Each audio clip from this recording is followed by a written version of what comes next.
And it works out to be $1.50 for 1 can of beer.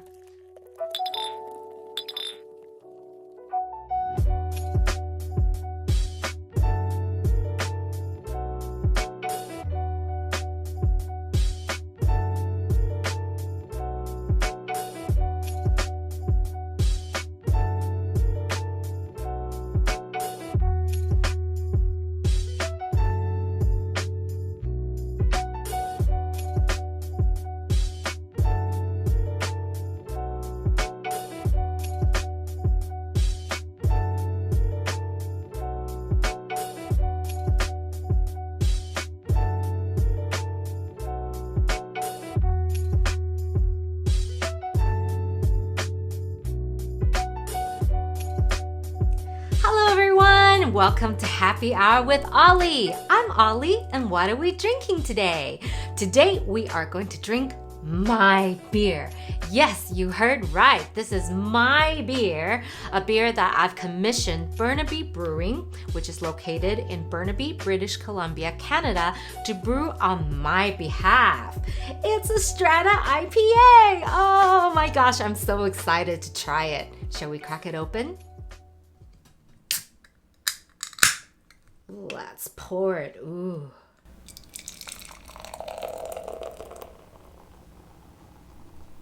Now, as you can see, there's lovely head on that beer right there. It looks pretty fine and creamy. And the beer on the bottom, as you can see, is a see-through amber colored liquid. On the nose, very fruity.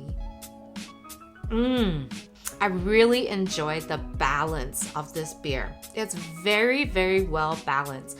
There's lots of citrus, fruity notes, and the bitterness is just right against the sweetness of the malt. It's a really good beer.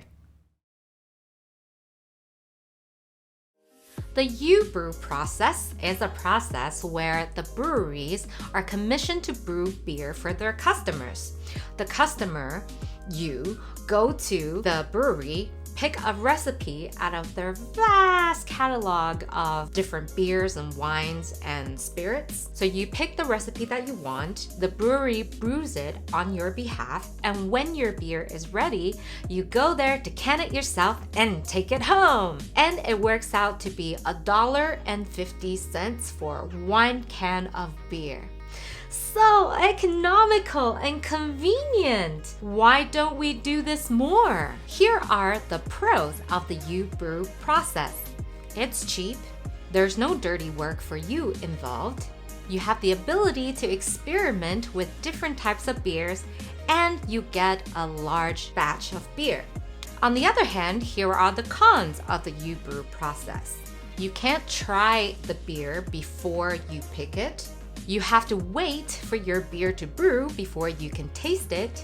You get a large amount of beers. These beers come with a shorter shelf life, and because there's no additives involved, they need to be kept in the fridge. On top of that, there is the time and effort that you spend into canning your beer as well.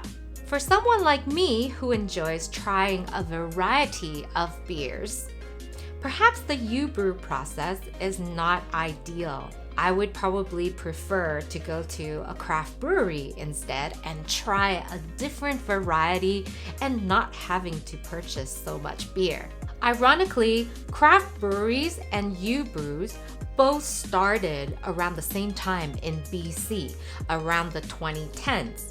Craft breweries were able to gain liquor licenses, which allowed the customer to taste the beer before purchasing. However, U-brews were based on the fact that they provided a service, so it was operating in a way much like your local grocery stores. So the U-brews were not able to hold liquor licenses, and therefore the clientele cannot taste the beer before getting 47 liters all at once. And the ability to offer tasting became the biggest factor in the decline of U brews. Personally, I don't mind the fuss of canning and taking the beer back myself. I don't even mind the waiting time, actually, and I do think that the beer is a very good quality one. However, 47 liters translates to roughly 144 cans of beer. So, all that beer needs to be kept in the fridge. That's a lot of fridge space. And in the time that I've had my commissioned beers, it has gotten a little flatter and the flavor has changed a little bit since I've brought it back from the brewery. So I think in terms of today's beer lovers, we would prefer quality over quantity. What do you think? Have you ever done the U-brew process before? Are you willing to try it? Are you open to try it? Or do you think you'll stick with craft breweries? Comment below and let me know. Be sure to like and subscribe so you'll never miss out on a happy hour adventure with me. Also, be sure to look me up on Instagram and use the hashtag #HappyHourWithOllie. Until we eat and drink again next time, cheers mates! Bye!